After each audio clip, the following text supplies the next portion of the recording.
यह कहानी पूर्णतः काल्पनिक है। इसमें दर्शाए गए सभी पात्र, स्थान, शक्तियाँ और घटनाएं लेखक की कल्पना पर आधारित हैं। इनका किसी भी वास्तविक व्यक्ति, संस्था, धर्म, परंपरा या घटना से कोई प्रत्यक्ष या अप्रत्यक्ष संबंध नहीं है। इस कहानी का उद्देश्य केवल मनोरंजन है। कृपया इसे वास्तविक जीवन, मान्यताओं या व्यक्तिगत अनुभवों से न जोड़ें। यदि किसी भी पात्र या परिस्थिति से आपको समानता महसूस हो, तो वह मात्र एक संयोग माना जाएगा। धन्यवाद। अब चलिए कहानी की दुनिया में प्रवेश करते हैं। अध्याय 6 अग्निद्वार का बुलावा। एस्थरा लोक का शांत प्रांगण अब लाल रोशनी से भर रहा था। क्षितिज के उस पार जो विशाल द्वार उभर रहा था, उसकी लपटें मानो आकाश को चीरती हुई ऊपर उठ रही थीं। विहान उस दिशा में देखता रहा। द्वार की चमक किसी साधारण आग जैसी नहीं थी। उसमें एक अजीब सी ऊर्जा थी, गहरी, अथक, जैसे किसी प्राचीन शक्ति का क्रोध अभी अभी जागा हो। वह धीमे से बोला, यह नया द्वार, इसे देखकर अजीब सी बेचैनी हो रही है। नयरा उसके पास खड़ी थी। उसकी आंखों में रोशनी का मंद प्रतिबिंब चमक रहा था। उसने कहा, यह अग्निद्वार है, एस्थरा लोक की पहली बाहरी परीक्षा। यह तुम्हारी आंतरिक शक्ति को नहीं, तुम्हारी दृढ़ता और इच्छाबल को परखेगा।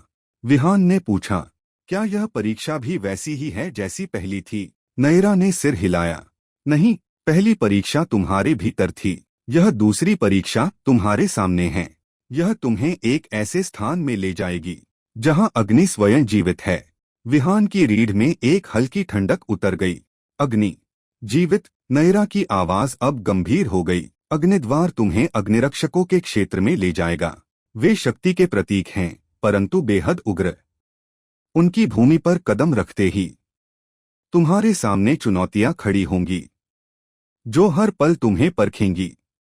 दूर से द्वार की लपटों में फैलती हुई एक हल्की टर्र की गूंज सुनाई दी, जैसे कोई पुराना ताला धीरे धीरे खुल रहा हो। विहान ने पूछा, अगर मैं असफल हुआ तो? नयरा ने उसकी ओर देखा। उसका चेहरा शांत था, पर उसकी आंखों में चिंता की एक पतली परत साफ दिखाई दे रही थी। तो द्वार तुम्हें अस्वीकार कर देगा, और वह अस्वीकार किसी साधारण दरवाजे का नहीं होता। विहान, अग्निद्वार उन लोगों को जला देता है जो अपने संकल्प में डगमगा जाते हैं। विहान ने एक पल को सांस रोक ली, पर फिर उसने अपनी मुट्ठियां भींची। उसके हाथों में फिर वही सुनहरी रेखाएं उठीं। हल्की तपन के साथ, मैं तैयार हूं, उसने दृढ़ स्वर में कहा। अगर मुझे किसी भी लोक को बचाने के लिए आगे बढ़ना है, तो यह परीक्षा भी जरूरी है। नयरा ने सिर हिलाया। एक छोटे से इशारे पर उसके आसपास का वातावरण धीरे धीरे बदलने लगा। नीले रंग की लहरें जमीन से उठीं और हवा में फैल गईं। उसने कहा, तुम अकेले नहीं हो विहान। मैं हर परीक्षा पर नजर रखूंगी, लेकिन लड़ना तुम्हें स्वयं पड़ेगा। विहान ने एक लंबी सांस ली। उसका दिल तेजी से धड़क रहा था, पर उसमें कोई डर नहीं, सिर्फ उत्सुकता और तीव्र इच्छा। वह अग्निद्वार की ओर बढ़ने लगा। जैसे जैसे वह करीब पहुंचता गया, हवा गर्म होती गई, पहले हल्की, फिर बढ़ती हुई, और अंत में इतनी कि उसके माथे पर पसीने की बूंदें उभर आईं। द्वार के बिल्कुल पास लपटों ने उसका स्वागत किया। ऊपर उठती चिंगारियां छोटे छोटे भभक की तरह चमक रही थीं। द्वार के केंद्र से अचानक एक तेज आवाज निकली, फटाक, और लपटें किनारों से हट गईं। द्वार अब पूरा खुल चुका था। विहान ने एक कदम आगे बढ़ाया। द्वार की सीमा छूते ही हवा ने उसके चारों ओर एक प्रबल घुमाव लिया। वो की गूंज के साथ दुनिया धीरे धीरे बदलने लगी। नीला आकाश लाल हो गया, जमीन पर पिघले हुए पत्थर का रंग फैलने लगा, और अग्नि की लपटें हर दिशा में नृत्य करने लगीं। विहान ने महसूस किया, वह अब एक नए क्षेत्र में प्रवेश कर चुका था। अग्निरक्षकों की भूमि, वह भूमि जहां जीवित आग सांस लेती है। अध्याय 7 अग्निभूमि का पहला कदम। जैसे ही विहान अग्निद्वार को पार कर भीतर आया, उसके सामने एक बिल्कुल अलग संसार खुल गया।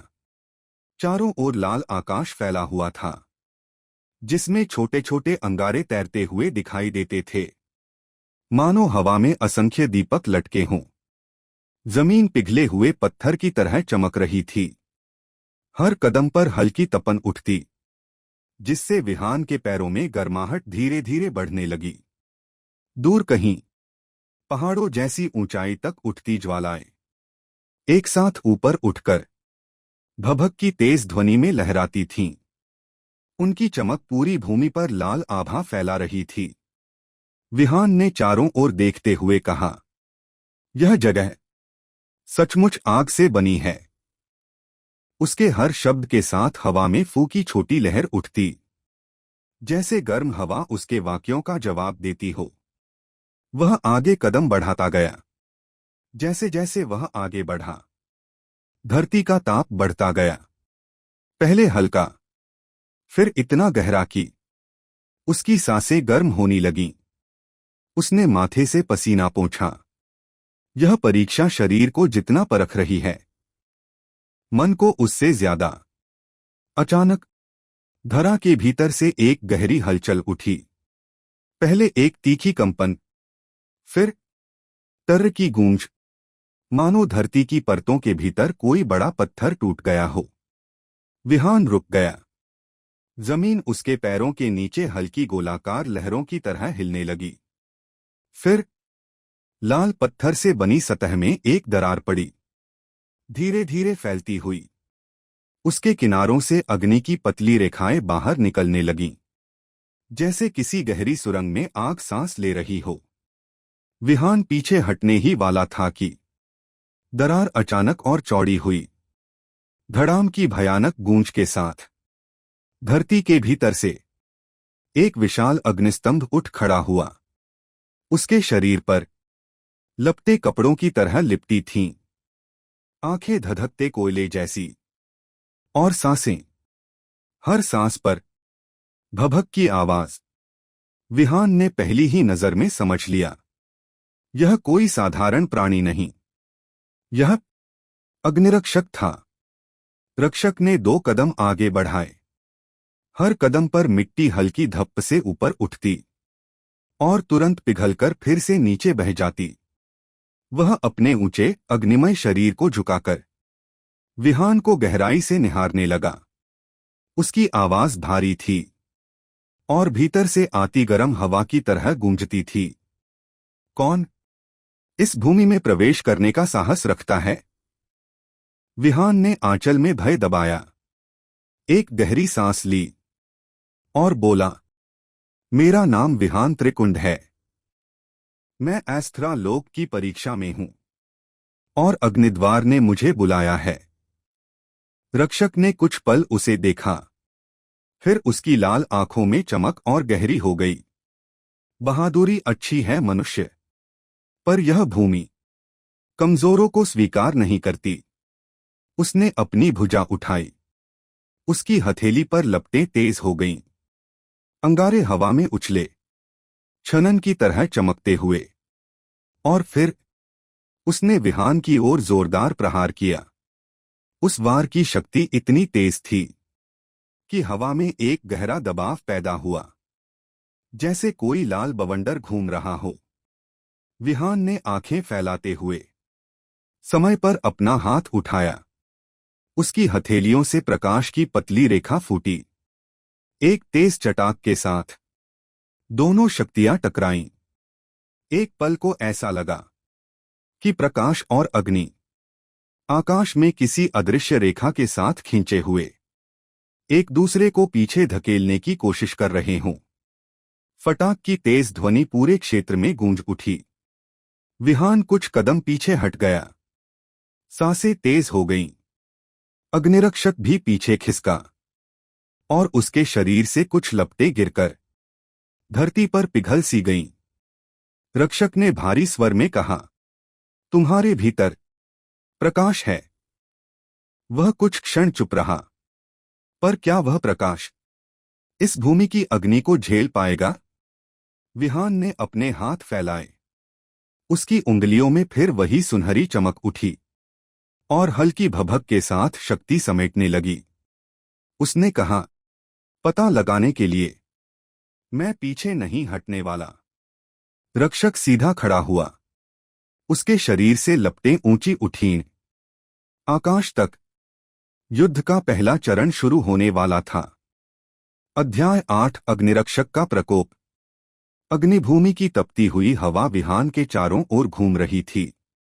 दूर दूर तक फैली लाल भूमि किसी निशब्द युद्ध भूमि की तरह प्रतीत हो रही थी, जहां हर पत्थर के भीतर आग सांस लेती हो, जहां हवा में फूकी गर्म लहरें निरंतर उठती हों, और जहां आकाश से अंगारों की वर्षा किसी प्राचीन चेतावनी की तरह गिरती हो। विहान अपने सामने खड़े अग्निरक्षक को निहार रहा था। वह विशाल था, मानव से कहीं अधिक लंबा और चौड़ा। उसके शरीर पर जलती हुई लपटें मानो कवच की तरह जमा थीं। आंखों में गहरी अग्नि, और हर सांस के साथ उसके भीतर से भभक की प्रचंड गूंज उठती थी। रक्षक बोला, मनुष्य, तुमने पहले वार को सह लिया, पर अग्निभूमि की वास्तविक परीक्षा अभी प्रारंभ नहीं हुई है। विहान ने अपने पैरों को थामकर कहा, मैं पीछे नहीं हटूंगा। अगर मुझे अपनी अगली शक्ति तक पहुंचने के लिए इस युद्ध से गुजरना है, तो मैं तैयार हूं। रक्षक की लपटें और ऊंची उठीं, आकाश तक फैलती हुई। धरती लाल प्रकाश से दपत पाने लगी।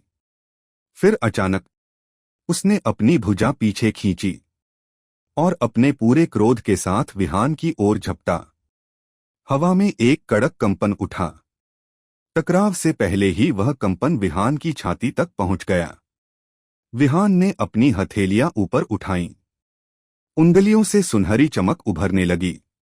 एक पतली पर अत्यंत तेज रेखा। वह रेखा हवा में चटाक की ध्वनि के साथ फूटी और आगे बढ़ी। दोनों शक्तियां टकराईं, अग्नि और प्रकाश। एक पल को ऐसा लगा जैसे समय ठहर गया हो। फिर फटाक, एक विस्फोट सी ध्वनि उठी और दोनों पीछे की ओर खिसक गए। विहान के घुटने कांप गए, पर उसने खुद को संभाला। रक्षक जमीन पर गिरा नहीं, बल्कि अपनी एड़ी घुमाते ही लाल धरती में घूमता हुआ आगे बढ़ा। उसकी चाल इतनी भारी थी कि धप्प की ध्वनि हर कदम पर उठती और जमीन के लाल टुकड़े उछलकर हवा में तैर जाते। वह फिर झपटा। इस बार उसकी गति पहले से भी अधिक तीव्र थी। विहान ने बमुश्किल खुद को बचाया। रक्षक का हाथ उसके ठीक पास से गुजरा और हवा में एक तीखी गर्म लहर फू की तरह निकली। उस लहर ने विहान के गाल को हल्का जला दिया। वह पीछे हट गया, पर उसकी आंखों में दृढ़ता अभी भी उतनी ही थी। यह इतना शक्तिशाली, उसने सोचा। मेरी शक्ति अभी पर्याप्त नहीं लग रही, लेकिन मुझे रुकना नहीं है। उसने अपनी नसों में बहती गर्मी को महसूस किया। वह गर्मी अब फैल रही थी, धीरे धीरे पर गहरे तक, जैसे उसकी शक्ति स्वयं उसे पुकार रही हो। विहान ने अपने दोनों हाथ फैलाए। सुनहरी रेखाएं उसकी उंगलियों पर घूमने लगीं। उसने श्वास भीतर खींची। गर्म हवा ने उसके फेफड़ों में जलन पैदा की, पर वह नहीं रुका। रक्षक ने गरजकर कहा, यदि तुम प्रकाश के पुत्र हो, तो अपनी ज्योति दिखाओ। उसने अपनी हथेली से आग का विशाल गोला उछाला। वह गोला हवा में उठकर गरजता हुआ आगे बढ़ा। उसके मार्ग में हवा जलने लगी और भूमि की मिट्टी तक पिघलने लगी। विहान ने आंखें आधी बंद कीं। उसकी उंगलियों में एक तेज हलचल हुई। एक पतली चमकदार रेखा धीरे धीरे ऊंची उठने लगी। जैसे ही अग्निगोला उसके करीब पहुंचा, विहान ने अचानक अपने हाथ आगे बढ़ाए और उस रेखा को छोड़ दिया। प्रकाश की वह लकीर हवा में घूमते हुए अग्निगोले से टकराई। फटाक, एक चकाचौंध करने वाली चमक उठी। दोनों शक्तियां हवा में फैल गईं। और उस प्रकाश के बीच विहान आगे की ओर भागा। रक्षक आश्चर्य में थोड़ा पीछे हट गया। उसकी लपटें कुछ क्षण के लिए धीमी पड़ी। विहान ने इस मौके का फायदा उठाया। उसने अपने हाथ नीचे लाया, फिर जोर से ऊपर की ओर झटका दिया। उस झटके से उसके पैरों के नीचे की धरती पर सुनहरी रेखा फैली और उसी रेखा से ऊर्जा उठकर रक्षक के पैरों के नीचे विस्फोटित हुई। धड़ाम! रक्षक का विशाल शरीर हवा में हिला। उसके कदम कुछ क्षण के लिए डगमगाए। विहान आगे बढ़ा, अपने भीतर उठती शक्ति को और गहरा करते हुए। उसने कहा, मैं यहां हारने नहीं आया, मैं यहां सीखने आया हूं। रक्षक के भीतर लपटें और तेज उठीं। उसकी आंखें कौंधी। अच्छा, तो आओ मनुष्य, देखते हैं क्या तुम्हारी प्रकाश ज्योति अग्निभूमि के प्रकोप को सह सकती है। वह फिर गरजा और पूरा युद्ध क्षेत्र उसकी लपटों से भर गया। विहान ने अपनी हथेलियां तनकर आगे कीं। दोनों एक दूसरे की ओर भागे। अग्नि और प्रकाश, शक्ति और इच्छा शक्ति, क्रोध और दृढ़ता। युद्ध का वास्तविक चरण अब आरंभ होने वाला था। अध्याय 9 अग्नि और प्रकाश का संग्राम। अग्निभूमि का आकाश और भी लाल हो चुका था। ऊपर उठती लपटें लंबी परछाइयां बनाती और धधकते हुए पत्थर हवा में अंगारों की तरह तैरते प्रतीत होते। इस भूमि में हर श्वास एक चुनौती थी और हर कदम आगे बढ़ने का मतलब ही था। सहन शक्ति की अगली परीक्षा। विहान अपने सामने खड़े अग्निरक्षक को देख रहा था। उसकी आंखें अभी भी प्रज्वलित, उसके कंधों से लपटें बहती हुई और हर श्वास में एक गर्जना जैसी गूंज। अग्निरक्षक ने दोनों भुजाएं उठाईं और उसके भीतर की ज्वालाएं अचानक ऊंची उठीं। भभक की विशाल ध्वनि हवा में फैली, मानो पूरा आकाश फाड़ देना चाहती हो। वह गर्जा, मनुष्य, अब मैं तुम्हें अग्निभूमि की वास्तविक शक्ति दिखाऊंगा।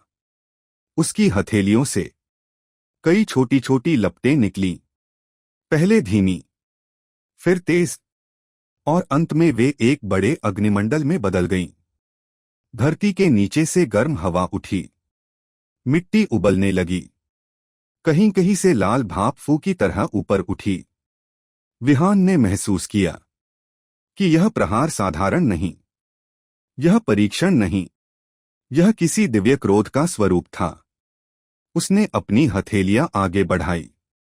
उंगलियों के बीच रोशनी की पतली रेखाएं खींचने लगीं। पहले हल्की, फिर और गहरी, फिर एक के बाद एक लहरों की तरह फैलती हुई। अग्निरक्षक ने पूरा अग्निमंडल हवा में उछाला। वह विहान की ओर बढ़ता गया, जैसे कोई प्रचंड लहर आकाश से धरती पर गिरे। उसकी चाल में इतनी गति थी कि आसपास की हवा कड़कती गर्मी में घूमने लगी, धरती पर छोटे छोटे भड़कते निशान छोड़ती हुई। विहान कुछ कदम पीछे हटा।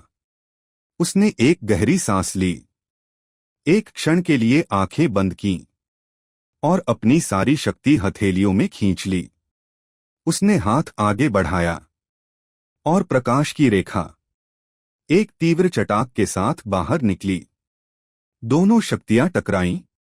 पहले एक हल्की सी चमक उठी, फिर वह चमक बढ़ने लगी और कुछ ही पलों में पूरी अग्निभूमि के मैदान में फटाक की भारी गूंज फैल गई। अग्निमंडल और प्रकाश रेखा आकाश में भिड़ गईं। टकराव इतना तेज था कि धरती पर दरारें पड़ने लगीं। आकाश के लाल रंग में सुनहरी चमक की लकीरें उभर आईं। विहान पीछे खिंचा, घुटनों तक झुक गया, पर उसने अपने हाथ नहीं गिरने दिए। अग्निरक्षक आगे बढ़ रहा था। उसका विशाल शरीर लाल प्रकाश में चमक रहा था। वह भारी कदमों से विहान की ओर आ रहा था। हर कदम पर धप्प की गहरी लय पैदा होती हुई। वह चिल्लाया, क्या बस इतना ही प्रकाश है तुम्हारे भीतर? क्या बस इतनी ही शक्ति है जो तुम दो लोगों को बचाने का दावा करते हो? विहान ने आंखें खोलीं। उसकी आंखों में सुनहरी चमक भर रही थी।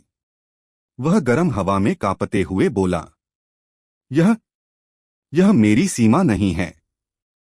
वह फिर उठ खड़ा हुआ। उसकी उंगलियों में रोशनी और तीव्र हुई। उसने अपनी हथेलियां पीछे खींची, फिर जोर से आगे झटका दिया। इस बार उसकी रेखा पिछले से कहीं चौड़ी, कहीं चमकदार और कहीं अधिक शक्तिशाली थी। अग्निरक्षक की आंखें एक क्षण के लिए फैल गईं। उसने दोनों हाथों से अग्निमंडल को और बढ़ाया, लेकिन प्रकाश की नई रेखा उसकी लपटों को पीछे धकेलने लगी। धरती हिलने लगी, जमीन से पिघली मिट्टी बहने लगी, आकाश का रंग और गहरा उठ गया। दोनों शक्तियां संघर्ष में थीं, अग्नि और प्रकाश, गर्मी और चमक, प्रकोप और दृढ़ता। फिर अचानक एक भारी धड़ाम उठा। अग्निमंडल टूट गया। उसकी लपटें हवा में फैलकर बुझने लगीं। प्रकाश की रेखा सीधी अग्निरक्षक के सीने से टकराई। रक्षक पीछे की ओर गिरा। उसके विशाल पैर जमीन पर लगे और धरती में एक चौड़ी दरार दौड़ गई। वह घुटनों पर आ गिरा। उसकी लपटें धीमी होने लगीं, एक एक करके, मानो कोई तेज तूफान धीरे धीरे शांत हो रहा हो। विहान भारी सांसों में खड़ा था। उसके कंधे थरथरा रहे थे, माथे पर पसीना चमक रहा था, पर उसकी आंखों में अब भय नहीं, एक विश्वास था। अग्निरक्षक ने धीरे धीरे सिर उठाया। उसकी आवाज अब पहले जैसी उग्र नहीं थी। उसमें आदर था। मनुष्य, उसने कहा, तुमने अग्नि को पीछे धकेल दिया। यह कार्य सामान्य नहीं। तुम्हारे भीतर का प्रकाश असाधारण है। वह उठा, पूरी ऊंचाई तक। उसकी लपटें अब शांत थीं। रक्षक ने हाथ उठाया और उसकी हथेली पर एक लाल चमक इकट्ठा होने लगी। धीरे धीरे, फिर तीव्र गति से। वह बोला, तुम इस भूमि से गुजरने के योग्य हो, और इस योग्य के साथ तुम्हें एक वरदान मिलता है। अग्नि का प्रथम स्वरूप। उसकी हथेली से लाल प्रकाश का एक छोटा गोला निकला, छोटा पर अत्यंत घना। उसमें आग नहीं थी, उसमें जीवित अग्नि का सार था। वह गोला हवा में तैरते हुए विहान की हथेली के ऊपर आ रुका। उस गोले से गर्म हवा नहीं, एक स्थिर शांत तपन निकल रही थी। रक्षक बोला, इसे ग्रहण करो। यह तुम्हारी शक्ति को संतुलित करेगा। प्रकाश और अग्नि के बीच का पहला सेतु। विहान ने हाथ आगे बढ़ाया। गोला उसकी हथेली पर उतरा। एक नरम भभक के साथ उसकी नसों में गर्मी फैलने लगी। पर यह तपन चुभती नहीं थी। यह शक्ति थी, गहरी, नियंत्रित और अद्भुत। रक्षक ने कहा, अब तुम इस भूमि से गुजर सकते हो, पर आगे जो तुम्हारा इंतजार कर रहा है वह इससे भी भयानक है। विहान ने सिर उठाया। आगे क्या है? रक्षक ने क्षितिज की ओर देखा, जहां लाल आकाश में अचानक एक काला घना धुआं उठता गया। छाया के सैनिक। वह बोला, उनकी गहरी चालें यहीं से शुरू होती हैं। विहान ने उस दिशा में देखा, और पहली बार उसने कुछ ऐसा महसूस किया जो उसने पहले कभी नहीं किया था। अग्नि से भी भारी, अंधकार से भी गहरा, और खतरे से भी बड़ा। एक आने वाले युद्ध की शुरुआत। अध्याय 10। छाया की आहट। अग्निभूमि की तेजी वाली लाल आभा अभी भी आंखों में थी, पर विहान का ध्यान अब दूर क्षितिज पर उठते काले धुएं की ओर जा रहा था। वह धुआं जैसे किसी बड़े अंधकार के आगमन की पहली खबर दे रहा था, धीरे धीरे पर अवश्य। रक्षक ने उसे चेतावनी दी थी, पर शब्दों के बावजूद वह चेतना विहान के भीतर कुछ नया जगा रही थी। कभी अग्नि जैसी तड़प तो कभी प्रकाश की ऊष्मा, पर अब कुछ और आने वाला था जिसने उसके मन में एक अजीब सी बेचैनी भर दी थी। विहान ने गहरी सांस ली। उसकी हथेलियों में अभी भी वह लाल गोला हल्का सा भभक रहा था, नरम पर स्थिर। उसने देखा कि उसके शरीर में नई सी लहर उठ रही है। इसे महसूस कर वह कुछ पल के लिए ठहर गया। दूर से एक समूह की परछाइयां उभरने लगीं, शायद शिलाओं के समान ढांचे, पर उन पर कोई स्थिरता नहीं थी। वे धीरे धीरे बढ़ती और फिर सिकुड़ती, मानो कुछ जीव जंतु हों जो हवा में आकार बदलते हों। उन पर काले जाल का असर था, बिना रूप के पर तेज तौर पर उपस्थित। नयरा उसकी ओर आई। उसकी आंखों में गंभीरता साफ थी।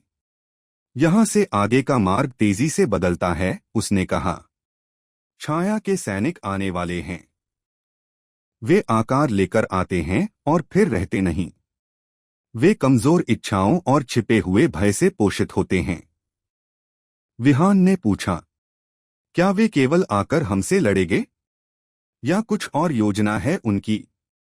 नयरा ने तेजी से उत्तर दिया, वे केवल लड़ते नहीं, वे बीज बोते हैं, दुश्मनी, भ्रम और संशय के बीज। एक बार जब वे किसी लोक की जड़ में पहुंच जाएंगे, वे उसे अंदर से खोखला कर देते हैं। यही उनका वास्तविक खतरा है। विहान ने आंखें बंद कर लीं। उसने अपने भीतर की आवाज सुनी, एक धीमी खनक, एक सूक्ष्म तपन। उसने सोचा, मेरा प्रकाश यदि वहां भी टिक सके तो क्या मैं इन बीजों को रोक पा सकता हूं? उन परछाइयों ने अब स्पष्ट रूप लेना शुरू किया।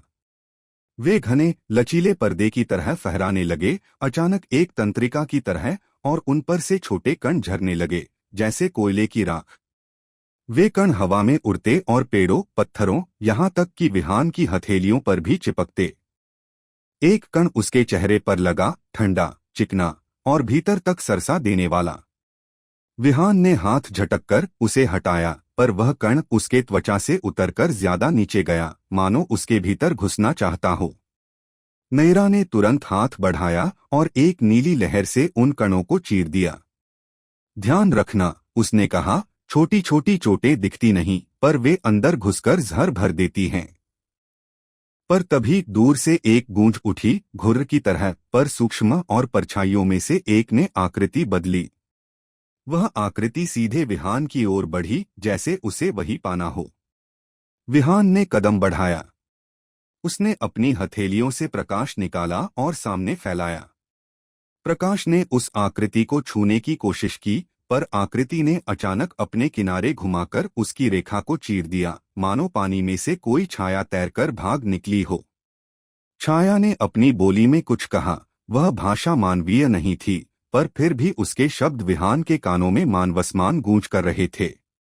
एक शीतल, फुसफुसाती आवाज जो किसी के बहाने से अंदर तक हलचल कर देती है। तू अकेला है, वह बोली।